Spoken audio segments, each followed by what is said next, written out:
আপনাদের সঙ্গে আছি এস আজাদ, ঢাকার গণমাধ্যম কর্মী। দেখুন, নিউ ইয়র্ক সিটিতে জোহরান মামদানি যে জয়লাভ করেছেন, ইতিহাসে নজির গড়েছেন, এই জয়টা কিন্তু এতটা সহজ ছিল না।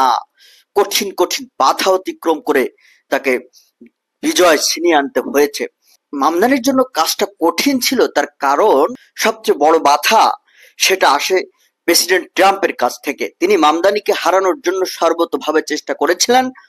অ্যান্ড্রু কুমোকে, অর্থাৎ মামদানির যে নিকটতম প্রতিদ্বন্দ্বী, অ্যান্ড্রু কুমোকে ট্রাম্প পরিচিত করেন স্বতন্ত্র প্রার্থী হিসেবে মামদানির বিরুদ্ধে আবার সাধারণ নির্বাচনে প্রতিদ্বন্দ্বিতা করতে।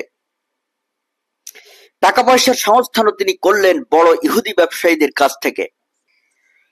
তিনি চাপ দিয়ে বর্তমান মেয়র অর্থাৎ ডোনাল্ড ট্রাম্প চাপ দিয়ে বর্তমান মেয়র এরিক অ্যাডামসকে প্রতিদ্বন্দ্বিতা থেকে সরিয়ে দিয়েছিলেন, যাতে তার ভোটগুলো পায় অ্যান্ড্রু কুমো, মামদানির প্রধান প্রতিদ্বন্দ্বী। এরিককে বলা হলো যে তাকে সৌদি আরবে যুক্তরাষ্ট্রের রাষ্ট্রদূত করা হবে। এই লোভ দেখিয়ে মামদানির প্রতিযোগিতা থেকে সরানো হলো, যাতে ট্রাম্পের প্রার্থী কুমো মামদানির বিরুদ্ধে শক্ত অবস্থান গড়ে তুলতে পারেন। এরপরেও কিন্তু কোনো কাজ হয়নি।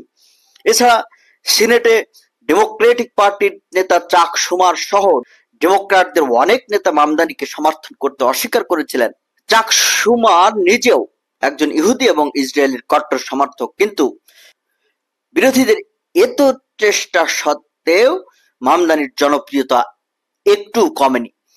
প্রেসিডেন্ট ট্রাম্প নির্বাচনের আগের দিন সামাজিক যোগাযোগ মাধ্যমে অর্থাৎ তার নিজের ট্রুথ সোশ্যালে দেওয়া এক পোস্টে অ্যান্ড্রু কুমোর প্রতি সরাসরি সমর্থন জানিয়েছিলেন, যদিও তার এই সমর্থন আগে থেকে অব্যাহত ছিল। তবে এত সব বাধা মামদানি উতরে গেছেন এই কারণে যে নিউ ইয়র্ক সিটির জনগণ দৃঢ়ভাবে মামদানিকে সমর্থন দিয়েছেন, কারণ তিনি নিউ ইয়র্কের সাধারণ সমস্যাগুলো আত্মস্থ করতে পেরেছিলেন এবং সেগুলো সমাধান করার প্রতিশ্রুতি দিতে পেরেছিলেন। তাছাড়া ইসরায়েলের প্রতি মামদানির অকপট সমালোচনা এবং ফিলিস্তিনি অধিকারের আদায়ের একজন অবিচল সমর্থক হিসেবে জোহরান মামদানি বিশ্বের বৃহত্তম ইহুদি জনসংখ্যার শহরে, অর্থাৎ নিউ ইয়র্ক কিন্তু ইহুদিদের শহর বলা হয়, এখানে প্রচুর ইহুদি বাস করে। এই বিশ্বের বৃহত্তম ইহুদি জনসংখ্যার একটি শহরে ইহুদি ভোটারদের কাছ থেকে সমর্থন অর্জনের জন্য একজন অসম্ভব প্রার্থী বলেই মামদানিকে মনে হতে পারে।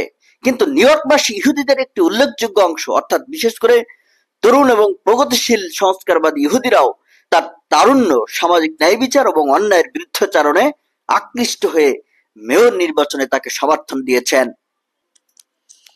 তবে নির্বাচনের আগে মামদানির নিকটতম প্রতিদ্বন্দ্বী অ্যান্ড্রু কুমো একটি উপহাসের বিজ্ঞাপন ছেড়েছিলেন, অর্থাৎ এই বিজ্ঞাপন দিয়ে মনে করা হচ্ছিল মামদানিকে ঘায়েল করা হবে। তা ছিল যে নির্বাচনের ঠিক এক সপ্তাহ আগে অ্যান্ড্রু কুমো মামদানির আচরণকে উপহাস করে একটি বিশ্রী বিজ্ঞাপন ছেড়েছিলেন, যেখানে তিনি নিজের হাতে ভাত খান এবং ফিলিস্তিনি অধিকার নিয়ে কথা বলেন এবং কেফিয়া ও ফিলিস্তিনি পতাকা সহ অপরাধীদের সঙ্গে ছবি তুলেছেন। কিন্তু এই বিজ্ঞাপন নিউ ইয়র্কবাসীর অনেককেই বরং মামদানিকে তাদের নিজেদের লোক ভাবতে আরো বেশি সহায়তা করেছে, কারণ নিউ ইয়র্কে অনেক অভিবাসী হাত দিয়ে ভাত খান এবং এখন যুক্তরাষ্ট্রের 50% বেশি লোক ফিলিস্তিনিদের সমর্থক। জোহরান মামদানি এখন যুক্তরাষ্ট্রের বৃহত্তম শহর নিউ ইয়র্ক সিটির মেয়র। মামদানি তার বিজয় বক্তৃতায় বলেছেন, আমার একমাত্র আফসোস আজকের এই দিনটা পেতে আমাদের অনেক কাঠখড় পোড়াতে হয়েছে এবং অনেক সময় লেগে গিয়েছে।